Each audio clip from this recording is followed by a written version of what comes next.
Fónica con Nino Ramela, bien decía Esther, un amigo de hace muchos años. Ayer cuando le mandé mensajito que quería comunicarme con él, dice, ¿cuántos años, Edgardo? Buen día, Nino, Edgardo Díaz y el equipo, te saludamos. Buen día, Edgardo, buen día, Esther. Buen día. Y realmente es un placer estar en contacto contigo y reencontrarme. Bueno, Borges decía que la amistad no requiere frecuentación. Así que seguimos tan amigos como siempre.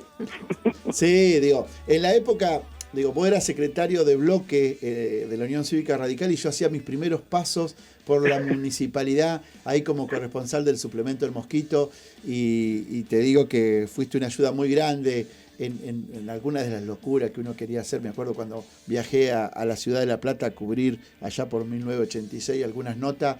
Vos fuiste un engranaje importante para que pudiera viajar y uno de esas cosas no se olvida, Nino. Así que al aire agradecerte, porque realmente, más allá que uno después tomó un rumbo respecto a la vida profesional y demás, y no me dediqué al periodismo, pero fue importante en esa etapa de mi vida, así que agradecerte públicamente por ese momento, por esa oportunidad que me diste. Y bueno, y hoy nos trae a esta nota, el lunes a las 15 horas va a haber Banca 25 en el horario del Consejo Deliberante y uno de los que va a estar exponiendo sos vos respecto a este decreto del Intendente Montenegro y la unificación del ente de turismo con el área de cultura. Y bueno, sabemos que tenés una posición tomada al respecto y que nos gustaría que compartas con todos los oyentes de Propuesta Joven, ¿sí?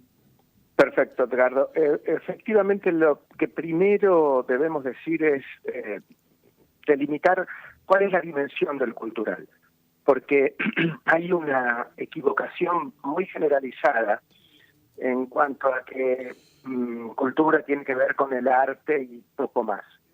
Si yo en el imaginario colectivo la gente asocia cultura, no sé, con una muestra, con una obra de teatro y a lo mejor con un libro.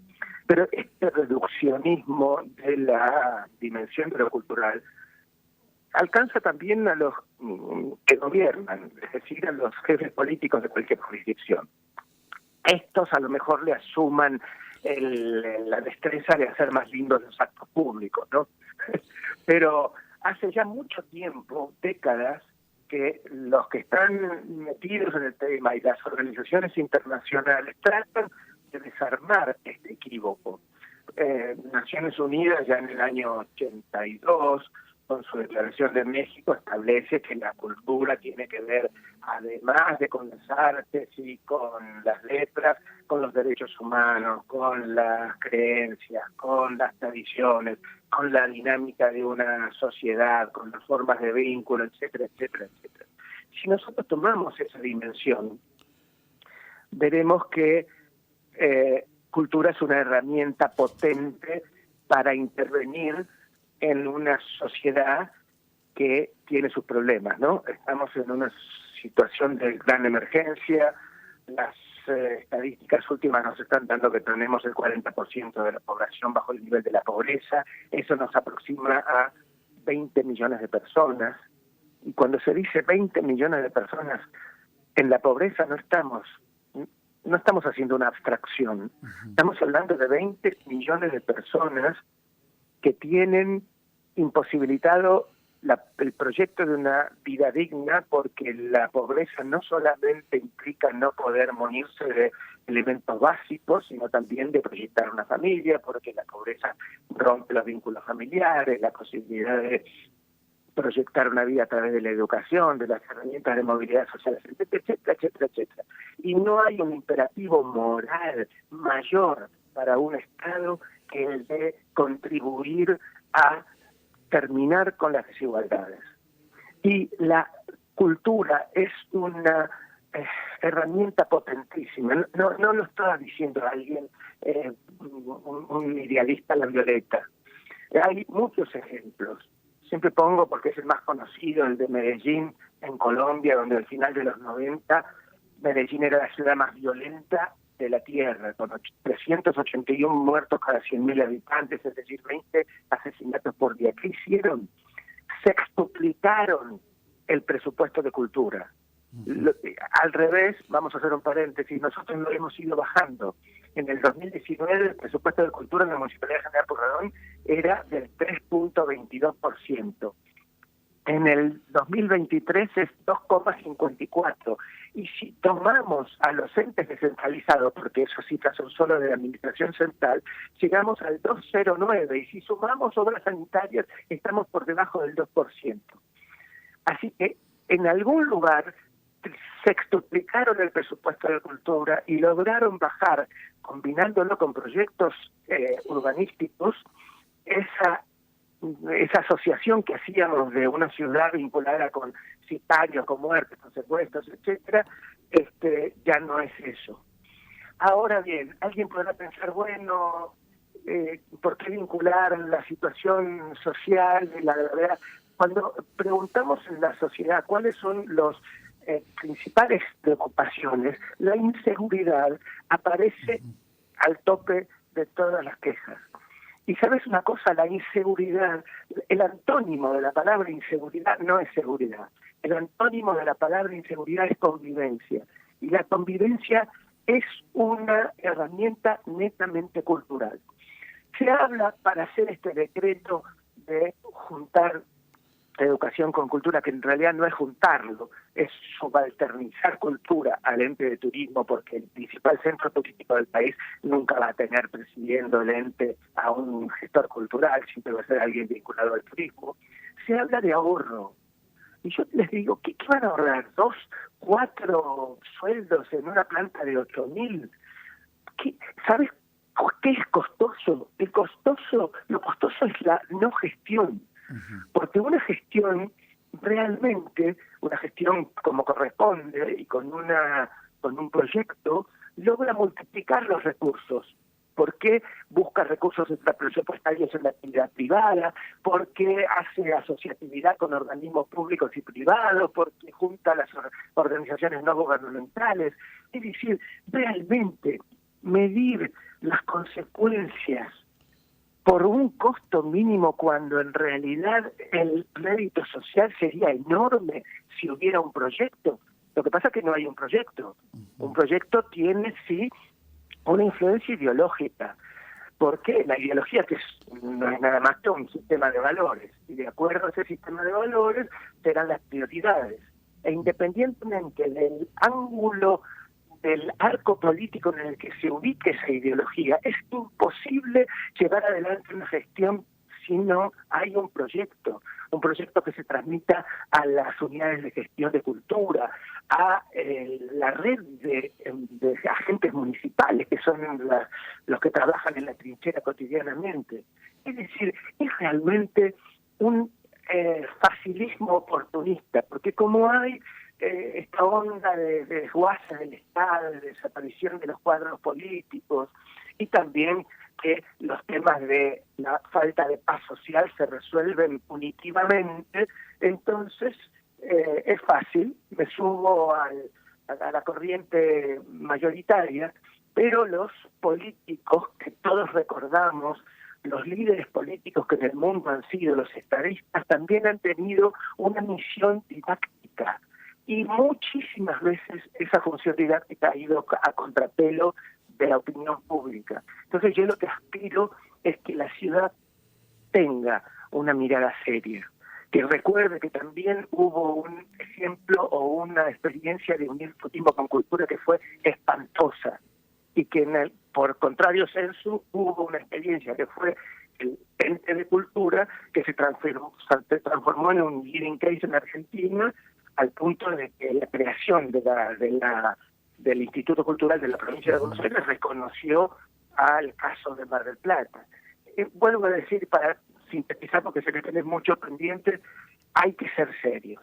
Y por favor, apelemos, las crisis también son oportunidad y tal vez podamos seguir más fortalecidos con este debate, ¿no? Nino, vos sabés que, bien decía vos, toda crisis trae cambio y la posibilidad de mejorar.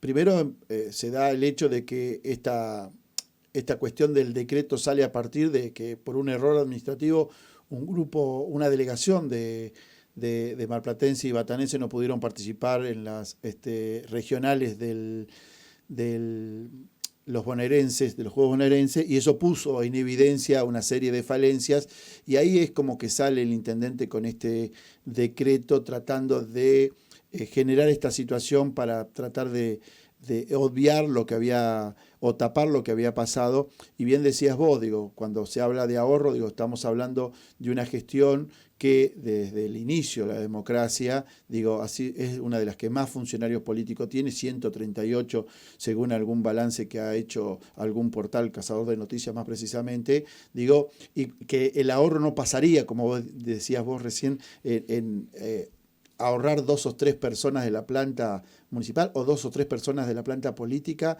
digo, en el hecho de unificar tanto el ente de turismo como la Secretaría de Cultura, sino que pasaría, como bien decías vos, por una cuestión de una buena gestión, ¿no? Sin duda, porque hay además algo, Eduardo, yo te voy a decir, también hay otra confusión, además de la dimensión de lo cultural, la confusión suele estribar en que los destinatarios de la gestión cultural son los actores de la cultura. Eso es un error. Los actores de la cultura son herramientas irreemplazables, insustituibles de la gestión cultural, pero no son los destinatarios. La destinataria es la comunidad en su conjunto. Y cómo los actores de la cultura expresan sus demandas, saben cómo hacerse oír, tienen muy clara su lucha, etcétera, tienen voz. Pero hay una enorme porción de la sociedad que no tiene voz, y ahí es fundamental la dirigencia política, que tiene que transformarse en la voz de los que no tienen voz. Para poner un ejemplo que la gente entienda, puede haber madres en un barrio periférico preocupadas por las andanzas de sus hijos. Es muy raro, es imposible que esas madres vayan a golpear la puerta de la municipalidad para decir, señores, si pudieran implementar algún tipo de actividad cultural, es probable que yo pueda sacar a los chicos de la calle. Entonces, el funcionario tiene que ser la voz de los que no tienen voz. Alguien también podrá pensar, pero con un programita de cultura, miren, perdonen que sea autorreferencial, pero trabajé varios años en unidades penitenciarias de la provincia de Buenos Aires, en institutos de menores donde están los menores presos en conflicto con la ley penal, en contextos de pobreza. Me consta, porque he sido testigo, lo que ha generado el cambio de vida de tantísimos chicos y jóvenes que no tenían un futuro y que de pronto encuentran. He visto lo que ha significado para un joven preso poder editar un libro. He visto lo que ha significado para niñas y niños que estaban prácticamente abandonados de su familia, viviendo en un ranchito, poder ingresar al programa de orquestas escuela. Estamos hablando de algo fundamental en la crisis que estamos viviendo y donde cultura tiene una enorme potencialidad. Y en lugar de potenciarlo, lo que hacemos es reducirlo. Es realmente inaudito, eso es lo que pienso. Nino, sabemos que sos un referente de la cultura en Mar del Plata, es la primera, pero no será la última nota por la cual te vamos a convocar desde Propuesta Joven.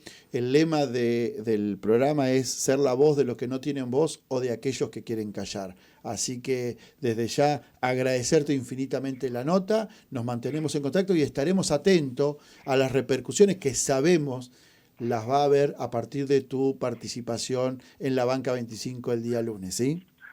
Sí, son 5 minutos, es muy difícil redondear una idea en torno a una política pública, pero bueno, algo trataremos de hacer y te agradezco realmente el contacto y perdón porque mi verborragia sé que es muy poco radial, así que pido disculpas por eso. Todo bien, Nino. Un abrazo grande, te estimo mucho, en serio fuiste parte importante en la vida de quien les habla y agradecerte públicamente de nuevo, ¿sí? Así que bueno, nos mantenemos en contacto y ya pronto, después de pasar a la Banca 25, te volveremos a convocar a ver cómo va todo, ¿sí? ¿Cómo sigue? Muchas gracias, chicos. Un abrazo grande, muy bien. Nino Ramera, el periodista, Nino Ramera, digo, un amigo de muchos años, le digo, en serio fue algo, digo, allá yo tenía 16 años cuando estaba en el suplemento El Mosquito, él era secretario de bloque, digo, y allá por el 86, y bueno, en realidad es un podríamos decir, un hito en la cuestión de la cultura y demás.